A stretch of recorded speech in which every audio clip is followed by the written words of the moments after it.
ஞானானந்தமயம் தேவம் நிர்மலஸ்படிகாகிருதிம் ஆதாரம் சர்வ வித்யானாம் ஹயக்ரீவம் பாஸ்மகே. நமஸ்காரம். நெக்ஸ்ட் ஜென் அஸ்ட்ரோ டிவி நேயர்களுக்கு அஸ்ட்ரோ கேஎஸ் ஐயங்காரின் பணிவான நமஸ்காரங்கள். குரோதி வருஷத்தின் பலன்களை பார்க்கலாம். மேஷம் முதல் மீனம் வரை எப்படி இருக்குது அப்படின்றத பார்ப்போம். அதற்கு முன்னாடி குரோதி வருஷம் எப்போ ஆரம்பிக்கிறது அப்படின்றத முதல்ல பார்ப்போம். ஒரு ஷார்ட் ஹிண்ட்டாக 14/4/2024 13/4/2025 வரலும் உண்டான நாட்கள் அது குரோதி வருஷம் அப்படின்னு சொல்லக்கூடியது. தமிழ் ஆண்டுகளில் 38வது ஆண்டாக இந்த குரோதி வருஷம் வருது. சோபகிருத வருஷத்துக்கு அடுத்தது குரோதி வருஷம். இந்த வருஷம் பேர் குரோதி வருஷம் அப்படின்னு பேர். இந்த வருஷத்தில் பார்த்தேனால் செவ்வாய் பகவான் ராஜாவாகவும் சனி பகவான் மந்திரியாகவும் வர்றார். தானியாதிபதி சந்திர பகவான் வர்றது பெரிய விசேஷம். இதன் மூலியமாக பார்த்தேன்னா நல்ல ஒரு ஏற்றங்கள் இருக்கக்கூடிய காலகட்டம். சரி, இந்த வருஷத்தினுடைய ஆரம்ப நாளில் இருக்கக்கூடிய கிரகங்கள் எப்படி இருக்குதுன்னு பார்ப்போம். இந்த வருஷம் ஆரம்பிக்கிறது ஞாயிற்றுக்கிழமை, சஷ்டி திதியில் ஆரம்பிக்கிறது. சஷ்டி விரதமும் அன்னைக்கு ஆதிரை நட்சத்திரம்னு சொல்லக்கூடிய திரு ஆதிரை அப்படின்னு திரு என்ற உயர்ந்த அடைமொழி கொண்ட நட்சத்திரமான திருவாதிரையில் வருது. இந்த மாதம் பார்த்தலையானால் சித்த யோகத்தில் ஆரம்பிக்கிறது. இந்த வருஷத்தினுடைய கோல்சாரம் என்ன அப்படின்றத முதல்ல பார்ப்போம். இந்த வருஷம் ஆரம்பிக்கும் பொழுது கோல்சாரம்னு சொல்லக்கூடியது மேஷ ராசி, காலபுருஷ தத்துவத்தின் முதல் ராசியான மேஷ ராசியில் சூரியனும் குருவும் இருக்க, 6ஆம் இடம்னு சொல்லக்கூடிய கன்னியில் கேது பகவான், சனி செவ்வாய் கும்பத்திலையும், புதன் ராகு மற்றும் சுக்கிரன் மீனத்தில் இருக்கிறது ரொம்ப விசேஷம். இந்த வருஷ பலன்கள் பார்க்கும் பொழுது பொதுவாகவே வருஷ பலன்கள்னு சொல்லக்கூடியது மெதுவாக செல்லக்கூடிய கிரகமான குரு, சனி மற்றும் ராகு கேதுவினுடைய இருக்கும் இடத்தை வைத்தும் பெயர்ச்சியை வைத்தும் சொல்லக்கூடிய விஷயம். இந்த வருஷம் பார்த்தாலேயானால் ஒரே ஒரு பெயர்ச்சி, அதாவது பெரிய கிரகங்கள் ராஜ கிரகங்கள்னு சொல்லக்கூடிய குரு பகவான் மட்டும்தான் மேஷத்திலிருந்து ரிஷபத்துக்கு போகிறார். அதை தவிர பெரிய மாற்றங்கள் எதுவுமே இல்லை. சனி பகவான் வக்ரகதி அடைகிறார். அது ஒரு 4-4.5 மாதம், 6ஆம் மாதம் ஜூன் மாதத்திலிருந்து 11ஆம் மாதம் வரணும் இருக்கார். அதாவது ஒரே ராசியிலேயே சதய நட்சத்திரம் 3ஆம் பாதத்திலேருந்து 1ஆம் பாதம் திருப்பி 1ஆம் பாதத்திலேருந்து வக்கரக நிவர்த்தி ஆகிடுறார். குரு பகவானும் வக்கரகதி அடைகிறார். அவர் மிருகசீரிஷம் 3ஆம் பாதத்திலிருந்து திருப்பி போயிடுறார். அதாவது ரிஷபத்துக்குள்ளேயே வக்கரகதி அடைஞ்சு குரு பகவான் நல்லபடியாக போகிறார். இந்த வருஷம் பார்த்தாலேனால் ரியல் எஸ்டேட் பிஸ்னஸில் பெரிய அமோக ஏற்றம் இருக்கக்கூடிய காலகட்டமாக இருக்குது. செவ்வாய்க்கு உண்டான காரகத்துவங்கள் அத்தனையுமே பெரிய ஏற்றம் கிடைக்கும். நெருப்பு சம்பந்தப்பட்ட அதை தவிர சமையல் கலை வல்லுநர்களுக்கு பெரிய ஏற்றம் இருக்கும். இம்போர்ட் எக்ஸ்போர்ட் பிஸ்னஸ், ஏன்னா சுக்கிரனும் உச்சத்தில் இருக்கிறதுனால இம்போர்ட் எக்ஸ்போர்ட் பிஸ்னஸ் பெரிய ஏற்றத்தை கிடைக்கக்கூடிய காலகட்டம். ஏன்னா ராகு பகவான் 12ஆம் இடத்துல இருக்கார். அதுவும் மீன ராசியில் இருக்கிறது. இம்போர்ட் எக்ஸ்போர்ட் பிஸ்னஸில் பெரிய ஏற்றம் கிடைக்கக்கூடிய காலகட்டமாக இருக்கும். நம்மளுடைய இந்தியாவின் இதுவை பொறுத்தவரையும் பார்த்தாலேனால் எல்லா வித முயற்சிகளிலும் வெற்றி பெறக்கூடிய வாய்ப்புகள் உண்டு.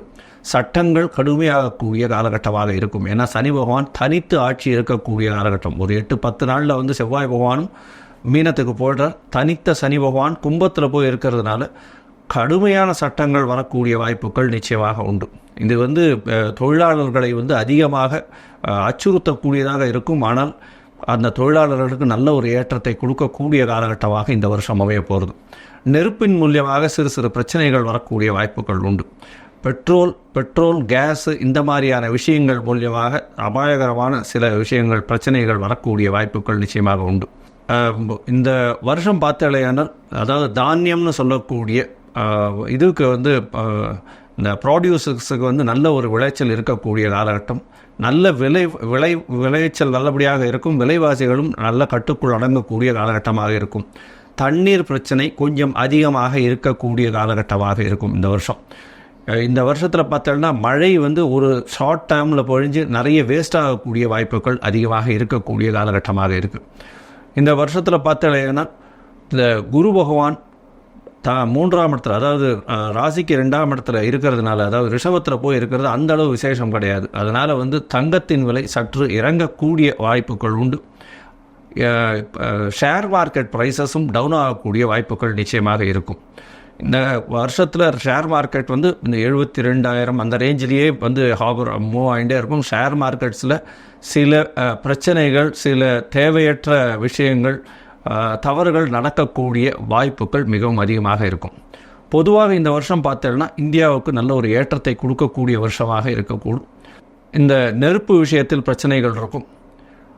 அதை தவிர ரியல் எஸ்டேட்டில் நல்ல ஒரு ஏற்றம் இருக்கும். ரியல் எஸ்டேட்டை தவிர செங்கல், மண், ஜல்லி இதெல்லாம் விளையாடக்கூடிய காலகட்டமாக இருக்கும்.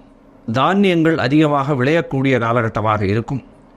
சிறிதளவு தண்ணீருக்கு பற்றாக்குறை இருக்கக்கூடிய காலகட்டமாக இருக்கும். இந்த வருஷத்தில் மேஷம் முதல் மீனம் வரை எப்படி இருக்குது அப்படின்றத பார்ப்போம், ஒரு ராசியாக. அதற்கு முன்னாடி என்னுடைய மொபைல் நம்பர் கீழே ஸ்க்ராலிங்கில் போயின்னு இருக்கும். உங்களுக்கு தேவைப்பட்டது ஏன்னா எனக்கு ஒரு ஃபோன் பண்ணுங்க அஸ்ட்ராலஜிக்கல் கன்சல்ட்டுக்கு. என்னுடைய உங்களுடைய date, time, place of birth இதை நீங்கள் அனுப்பிச்சிங்களே, ஏன்னா உங்களுடைய நேம் as well as உங்களுடைய பேரண்ட்ஸ் நேமோடு அனுப்பிச்சிங்கன்னா என்னுடைய கட்டணம் என்னன்றதை தெரிவிக்கிறேன்.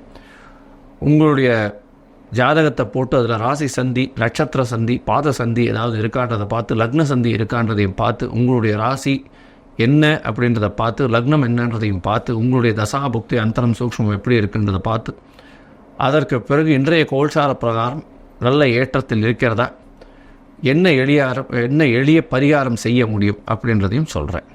இப்பொழுது மேஷம் முதல் மீனம் வரை 14/4/2024 13/4/2025 வரலும் உண்டான குரோதி வருஷத்தின் பலன்களை ஒன்றொன்னா பார்க்கலாம். மேஷம், அஸ்வினி, பரணி, கிருத்திகை இந்த 3 நட்சத்திரம் 9 பாதங்களை கொண்ட ராசி. ராசியின் அதிபதி அப்படின்னு சொல்லக்கூடியவரே செவ்வாய் பகவான். ராசிக்கு 11ஆம் இடத்துல இந்த வருஷத்தை ஆரம்பிக்கிறார். இந்த குரோதி வருஷம் பெரிய ஏற்றத்தோடு இருக்க போகுது. தொழிலில் பெரிய அபரிமிதமான வளர்ச்சி இருக்கும். எந்த ஒரு தொழிலை எடுத்தீர்கள்னாலும் அந்த தொழிலில் ஒரு பெரிய ஏற்றம் கிடைக்கக்கூடிய காலகட்டம். அதுவும் ரியல் எஸ்டேட் தொழிலில் இருக்கிறவர்களுக்கெல்லாம் பெரிய ஜாக்பாட் அடிக்கக்கூடிய காலமாக இந்த வருஷமே அமையிறது. இந்த வருஷம் பார்த்தாலும் உங்களுடைய ராசிக்கு 7ஆம் அதிபதினு சொல்லக்கூடிய சுக்கிர பகவானும் உச்சத்தில் இருக்கக்கூடிய காலகட்டமாக இந்த வருஷம் பிறகுறது. இதன் மூலியமாக பார்த்தாலேயானால் உங்களுக்கு அதாவது வெளிநாடு போகக்கூடிய பாக்கியம் உண்டு. அதை தவிர இம்போர்ட் எக்ஸ்போர்ட் பிஸ்னஸில் பெரிய ஏற்றம் கிடைக்கக்கூடிய காலகட்டமாக இருக்கும். புதிய வேலை கிடைக்கக்கூடிய காலகட்டமாக இருக்கும். இந்த வருஷத்தில் வரக்கூடிய ஒரு பெரிய பெயர்ச்சின்னு சொல்லக்கூடிய குரு பகவான் உங்களுடைய ராசிக்கு 2ஆம் இடத்துல போகிறதுனால உங்களுடைய வீட்டில் சந்தோஷம் நல்லபடியாக இருக்கக்கூடும். குடும்பத்தில் சந்தோஷம் குதூகலமாக இருக்கக்கூடிய காலகட்டமாக இருக்குது. உங்களுடைய ராசிக்கு பார்த்தாலேயானால் 6ஆம் இடத்தில் கேது பகவான் இருக்கிறதுனால எதிரிகளை எதிர்கொள்ளக்கூடிய அளவிற்கு நீங்கள் வெற்றி பெறக்கூடிய அளவிற்கும் நல்ல ஒரு ஏற்றத்தை கொடுக்கக்கூடும்.